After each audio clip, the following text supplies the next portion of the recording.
Hey everyone, how's it going? Welcome to another video. So today, March of the Machine is here. This is very exciting. So I'm going to go through 5 new Explorer decks that I'm going to be playing on the channel. So I did a very similar video for Phyrexia All-1 when that came out, and eagle-eyed viewers amongst you may have spotted that actually, despite saying that I would play those 5 decks, the 5th one I didn't actually play for about 2 months until after I made the video. So it's entirely possible that none of this matters and nothing I say in this video is legally binding anyway, but the theory is that I will play all of these decks on stream. They will be the first 5 decks that I play. So let's take a look at the first one, and it is Izzet Phoenix playing the new Urabrask. So for those who don't know, Urabrask is 2 and 2 red for a 4/4 first strike legendary Phyrexian Praetor. It says whenever you cast an instant or sorcery spell, it deals 1 damage to target opponent, and you add 1 red mana, and then you can pay 1 red mana, exile it, and return it to the battlefield transformed under its owner's control. Activate only as a sorcery and only if you've cast 3 or more instant and or sorcery spells this turn, and it comes back as the Great Work, which is a saga that deals 3 damage to target opponent and each creature they control. On its first chapter, you create 3 treasure tokens on the second chapter, and then on the third chapter you can cast instant and sorcery spells from any graveyard. If a spell would be put into the graveyard this way, exile it instead. Then you exile the Great Work and return it to the battlefield face up. So this has a very similar clause to Archetype Phoenix, which we're also playing, in that it kind of cares about playing 3 instants and sorceries, which might initially seem like a lot, but for anyone who's ever played Izzet Phoenix, you know that actually it's relatively easy rather, to make that happen. So that is the new card that we're playing here, and then the build around the deck is essentially a lot of cheap spells that you will find in Izzet Phoenix. So we are playing the full 4 copies of Phoenix and the full 4 copies of Ledger Shredder. So that is our creature package, those 11 creatures, and then the rest of it is essentially about burning out opponents' creatures, playing cantrips, drawing cards, and just doing what we need to do to trigger these effects. And the Ledger Shredder's Connive ability helps with that as well, obviously, because you can draw and discard lands that you don't need, or anything else that it may be. And also the fun clause on Urabrask's third chapter on the saga is that when that trigger goes on the stack, Urabrask then transforms, so you can essentially use the instants and sorceries that you cast on that turn to then exile it again. So I think once you've exiled it once, it will become a kind of snowballing effect. And if it gets that far, then you can easily do it again, although you may well have won the game by that point. And so there we have a selection of very cheap instants and sorcery spells. So you'll see down here in the 1 mana slot a lot of one mana instants and sorceries, because we are playing Urabrask and because it generates red mana, which can then kind of keep the process going, as it were. We are kind of leaning a little bit towards red spells rather than blue. So we've got a lot of burn spells. So we've got full 4 copies of Fire Impulse, and Lightning Axe as our kind of targeted creature removal. Spike Field Hazard that can do 1 damage to any target, but also act as a land if you need it to. Strangle as a 3 damage creature or planeswalker, and then Play with Fire, which does 2 damage to any target, but could also go face if you need it to, and allows you to scry 2. And then our blue spell packages, we've got Consider and Opt, which are the cantrips, which allow us to kind of draw more instants and sorceries. 4 copies of Charter Course, which is a very good way of getting Izzet Phoenixes in the graveyard. And then 4 copies of Pieces of the Puzzle, which is a relatively recent addition from Shadows over Innistrad, which lets you look at the top 5 cards of your library, put up to 2 instant and or sorceries from among them into your hand, and put the rest into your graveyard. So that will kind of keep the fuel going, while potentially putting Phoenixes and other redundant cards in the bin as well. So I'm essentially kind of shoehorning Urabrask into this deck because it has a kind of similar effect to Art like Phoenix. It may be that the deck doesn't actually need it, but I'm very keen to see how good this card is.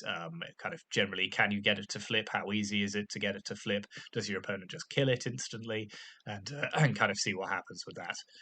The mana base, as you'd expect, a lot of blue-red dual lands, some utility lands as well, and some creature lands. And then in the sideboard, so it's broadly as you'd expect. So there's 2 copies of Spell Pierce. We're running 2 copies of the new card, which has changed the equation, which has replaced Aether Gust in the sideboard. So I'm interested to see how this plays. So that allows you to counter any spell with mana value 2 or less, or specifically a red or green spell with mana value 6 or less.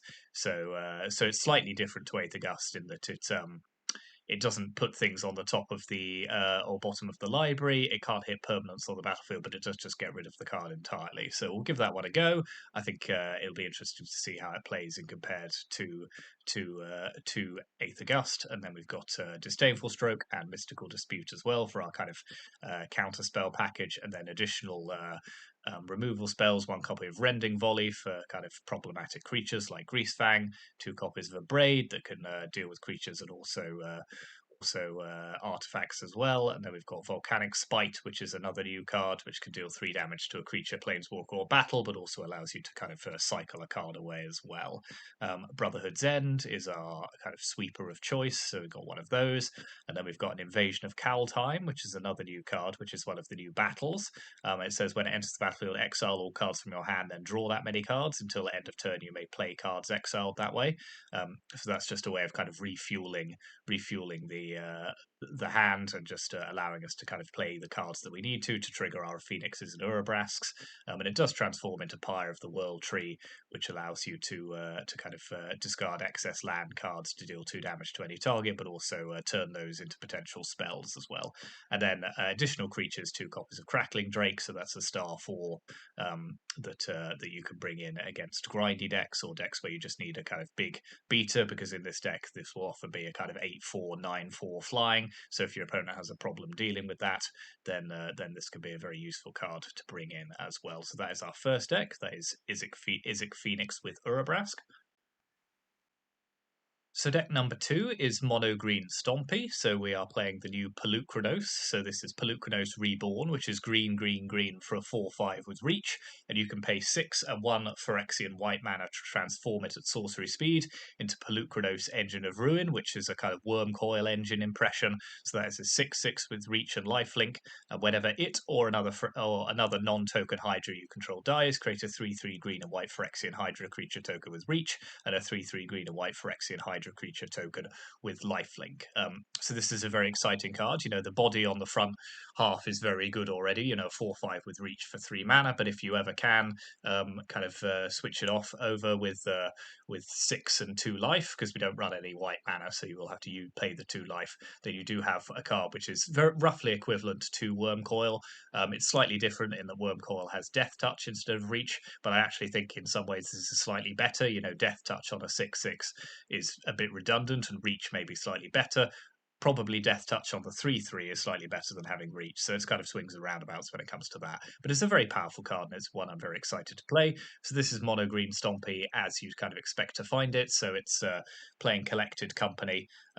So that's the card that lets you put 2 creature cards with mana value 3 or less from among the top 6 onto the battlefield. So we are playing a lot of 3 mana creatures just so that we get the maximum value out of it. So we are playing the full 4 copies of Polukranos Reborn. A fun little interaction with this actually is that if you have a transformed Polukranos Engine of Ruin, you can just play another Polukranos Reborn. They don't legend each other out because they're different cards. And if the Polukranos Reborn dies, then it triggers the clause on the Engine of Ruin to create the tokens. So that's a bit of a marginal upside because Polukranos itself is a Hydra, so that's fun. But our other 3 drops we're running are the full 4 copies of Steel Leaf Champions. That's the 5/4 that can't be blocked by creatures with power 2 or less. You know, it's the great feeling of when you cast a Lanoir Elf on turn 1, and then turn 2 you drop a 5/4 using its mana acceleration. It's just great.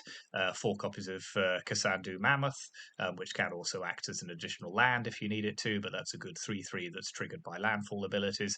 2 copies of Ronus the Indomitable, so that's our 5/5 with Death Touch Indestructible, the god from Armenket, which can attack if you have other powerful creatures, and also pumps your other creatures and gives them trample, which can be very helpful because a lot of the big creatures we're running don't have trample. So having an effect which can give them trample is very good. And then 2 copies of Lovestruck Beast as well. And then down the bottom of the curve, we've got the 8 Mana Elves that you've expected to find in many green decks.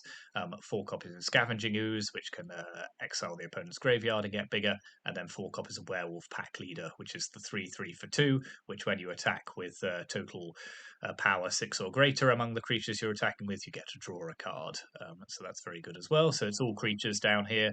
And then up at the top end, we've got our 4 copies of Collected Company, which is kind of the the Great Engine of the deck, and then 3 copies of the Great Henge as well. So that's the legendary artifact that costs X less to cast, where X is the greatest power among creatures you control. So you'll often be paying this for 3, perhaps 4 mana, depending on what you've got on the board, and then it kind of generates a huge amount more advantage by adding mana, gaining life, and also whenever you play a non-token creature, you get to put a +1/+1 counter on it and draw a card, so it can kind of keep that engine going.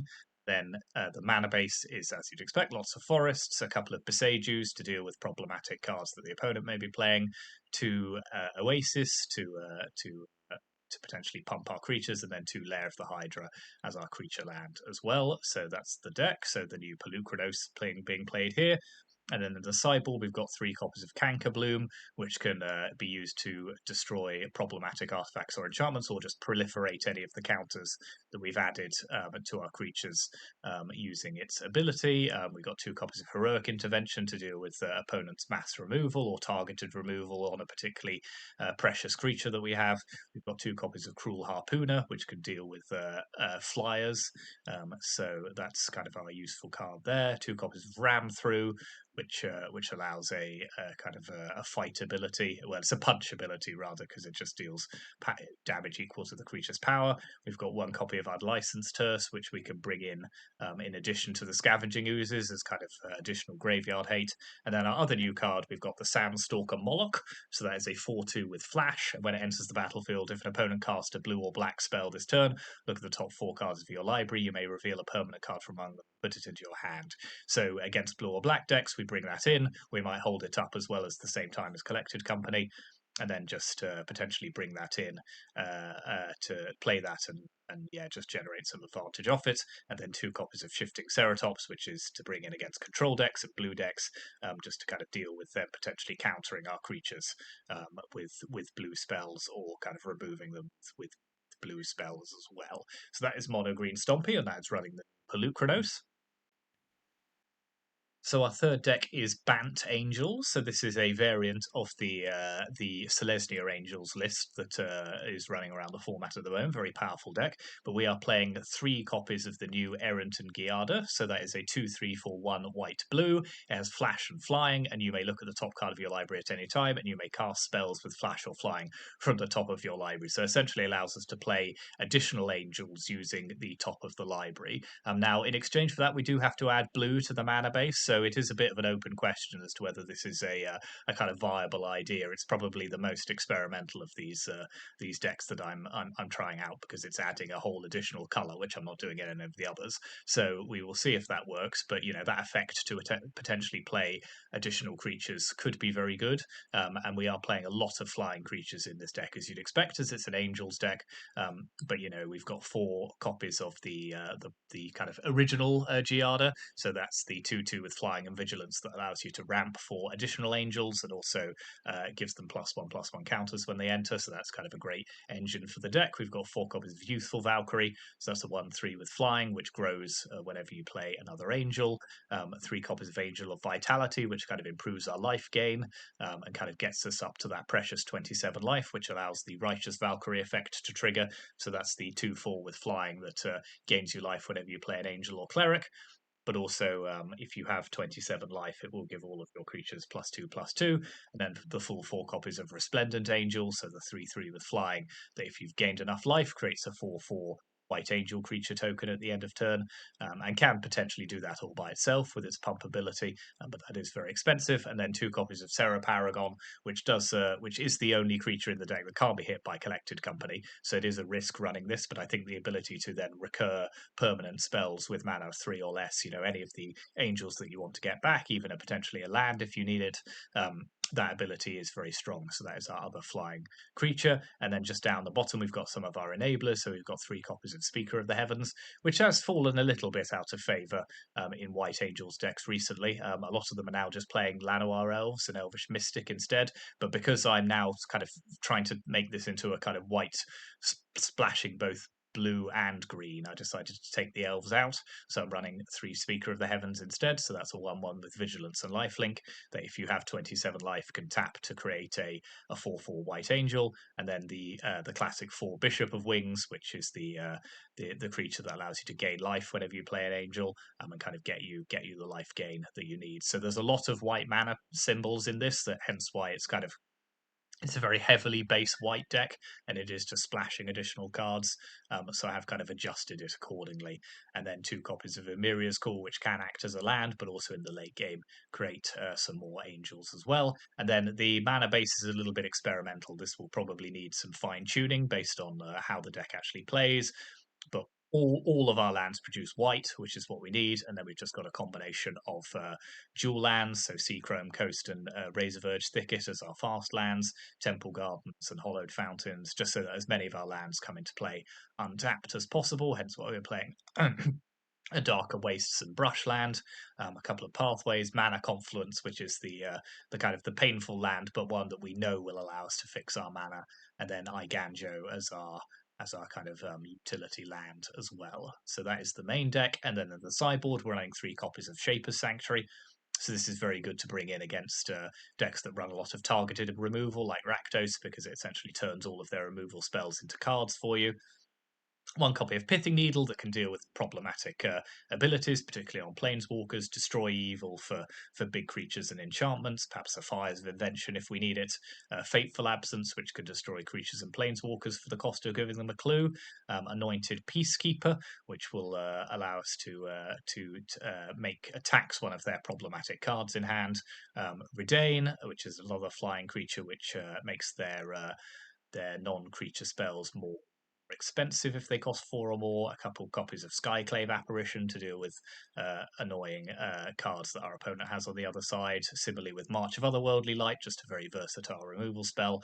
And then we have 2 Planeswalkers, so we've got Ajani, Strength of the Pride, so that is a Planeswalker that both has a life gain ability, creates Ajani Pridemate tokens, which get bigger whenever you gain life, and does have that 0 clause that allows you to, if you have 35 life or more, you can exile your opponent's board, basically.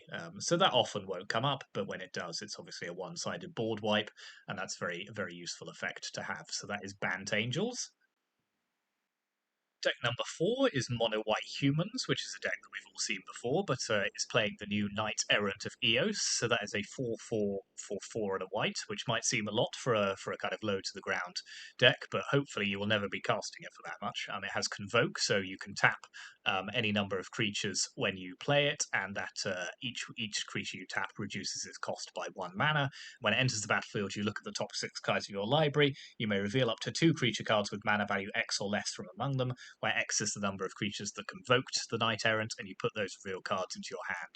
So essentially the dream with this deck is you go something like 1-drop, 2-drop into Knight-Errant. You then can grab 2 creatures from the top 6 with mana value 2 or less, and we're running plenty of those. So it essentially acts as kind of a card draw effect on a big creature that you can get down early. Obviously there are drawbacks to this card. If you draw it when you have an empty board, you are just playing 5 mana for a 4/4. That's not potentially great, but we do hope that it will be better than that. And Mono White Humans is very good at kind of filling up the board with creatures and then using effects like this. So we're running 3 copies rather than 4, just to avoid potential kind of redundancy and that time when you might just draw 1 in an empty hand.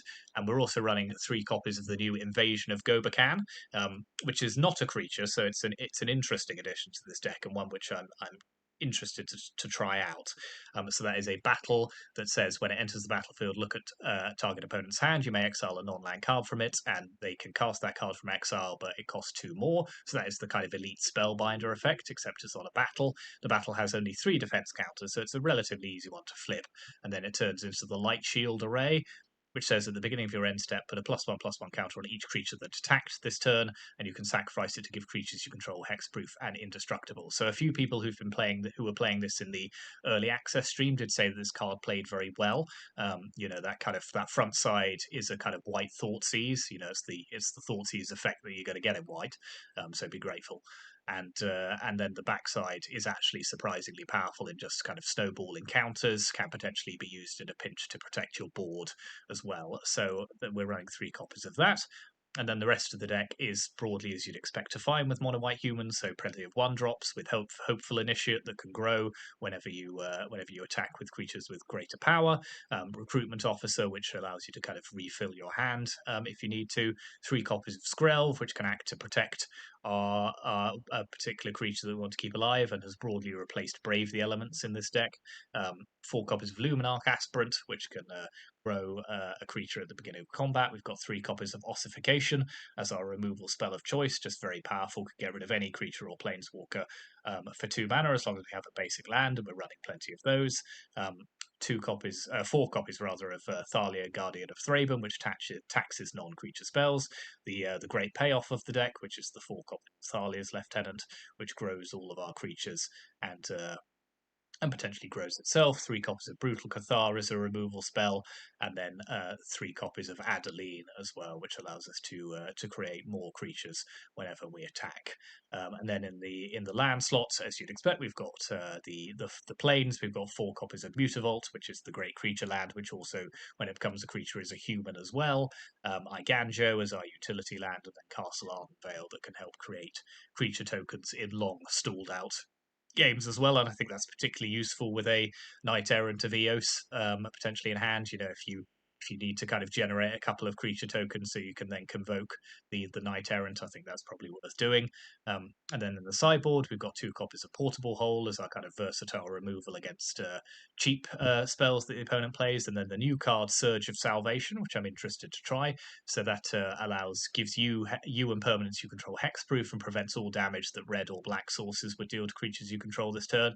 So you could potentially use this to blow out Rakdos mid-range decks and other black and red decks who are trying to kind of kill your creatures, or kind of you can suddenly make combat very problematic for them if they're trying to kind of attack or block in a certain way. 2 copies of Rest in Peace as our kind of classic graveyard hate. Extraction Specialist, which we can bring in against decks which are killing lots of our creatures. That can bring back any of our creatures with mana value 2 or less. So particularly, Thalia's Lieutenant, Luminarch Aspirant, Skrelv, perhaps those kind of because the creature that you bring back can't attack or block while Extraction Specialists on the battlefield, you're generally looking for those ones which have an effect on the board, even when they're not attacking or blocking. 2 copies of Redain, which we saw just a moment ago. 3 copies of Wedding Announcement, which is the powerful enchantment that allows you to generate humans and then flips into an Anthem effect that grows all of your creatures. And then 2 copies of Sword of Forge and Frontier, bring in against decks that are running red or green that can get through their blockers, but also potentially draw you into more cards that you can play. So that is Mono White Humans running the new Invasion of Gobakan and the Knight-Errant of Eos. And so moving on to our final deck. And yes, deck number 5, we have the return of Urabrask. So I couldn't just build one new deck with this in, it had to be 2. So this is mono Red Prowess. So similarly to Phoenix, this plays a lot of kind of cheap spells, cantrips, cards that allow you to draw other spells and kind of go off that way. So it has a lot of prowess creatures. So we'll look at those. So we have the 4 copies of Soul Scar Mage, which is the 1/2 with prowess, which also turns all of your burn spells targeted to creatures into -1/-1 counters. 4 copies of Monastery Swift Spear with 1/2 haste and prowess, just a very, very good card. And then our other prowess creature is the new Kenra Spellsear, which I'm very excited to play because this card looks great. So that is a 2/2 for 1 and a red with trample and prowess, and you can pay 3 and a Phyrexian blue. So in this deck it'll be 3 and 2 life to transform it into the Gitaxian Spellstalker, which is a 3/3 with trample, ward 2, prowess, and prowess. So it has double prowess. So each of the spells you cast will trigger it twice. The ward makes it very difficult to remove. So yeah, this reads very powerfully. Let's see how it plays. And then the rest of the deck is kind of either burn spells, so we've got Play with Fire, Reckless Rage, Lightning Strike, Skewer the Critics, just to help burn the opponent out or remove creatures which are kind of getting in the way of our prowess creatures. And then cheap spells, which are either cantrips, so we've got Ancestral Anger, which will grow our creatures depending on how many we've played this so far that game, and also draw us a card. And then we've got so we've got Reckless Impulse, which allows you to exile the top 2 cards of your library and play them until the end of your next turn. So that kind of keeps the fire going, keeps the gas coming, and other assorted cliches. and Ren's Resolve, which is essentially redundant copy of Reckless Impulse. It's the same effect, just on a different card. So that is copy 5, 6, 7, and 8 of Reckless Impulse. So similarly allows us to just keep going with that. And then, we can once again use Urabrask's ability to fuel the casting of spells with the red mana that it generates, and then potentially flip it into the great work as well. So that is the main deck. And then we've got 2 Den of the Bugbear, 13 Mountains, and 4 Ramanap Ruins as our mana base. And then in the sideboard, we've got 4 copies of Rending Volley, just to deal with very problematic white or blue creatures. This is very much a Abzan Greasefang hate tech, as well as kind of dealing with spirits and all of the rest of it. 3 copies of Obliterating Bolt, which similarly does 4 damage to any creature or planeswalker but can exile them. We've got 3 copies of Unchained Berserker, which is protection from white and is bigger when it's attacking. So if our opponent's playing mono white humans, for example, then we can still get in with a kind of beefy creature and kind of get through their humans. 3 copies of Unlicensed Hearse as a graveyard hate, and then 2 copies of Kari Zev's Expertise, which allows to kind of nick a problematic blocker from our opponent and attack with it, and also cast a spell with mana value 2 or less from our hand, so we can use that to potentially play our Ren's Resolve, just keep going through our library and just casting more spells. So that is Mono Red Prowess. It's playing the new Urabrask, just like the Phoenix deck that I showed you, and also 4 copies of Kenra Spellsear as well, which is a very exciting uncommon, which I'm craft these now because they're only uncommons, and I think that's going to be a good card. So one to keep an eye on. So those are the 5 decks. Let me know what you think in the comments. Are there any things you think about these decks? Any ones you think, oh yes, that's something I want to try? Any changes you'd make? Perhaps other new cards that you've seen that you think actually this would slot in there very well? What decks are you excited to play? I just want to hear about the Explorer decks that people are brewing at the moment. People have seen, people want to play because this is an Explorer channel. I want to play as many new decks as possible. So if you have any suggestions, do let me know. And in the meantime, hit the like and subscribe button as ever, and we will be back for our first gameplay video, hopefully tomorrow. So I will see you for that then. Thank you very much.